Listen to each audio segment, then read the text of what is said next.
Здравствуйте, дорогие друзья! В одной из самых интересных книг главная героиня Джен Котас. У нее есть две сестры, Мурлин и Пурлин, которые перестали с ней играть. Они племянницы грузной дамы Болоньи. Джен не смогла сделать Книксон и поэтому опозорилась. Пошла в свою комнату и начала говорить перед зеркалом. «Я маленькая, неуклюжая киска, с которой никто не хочет дружить. У нее есть очень хорошая тетушка Кэтрин. Малышка любит сидеть у окна, смотреть на море и наслаждаться запахом свежести берегов.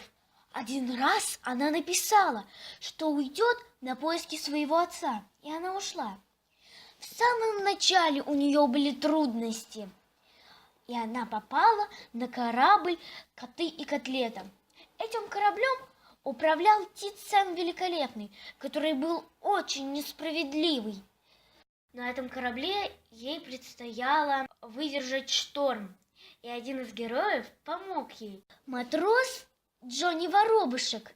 Он стал ее самым лучшим и верным другом. Так она смогла выжить на корабле.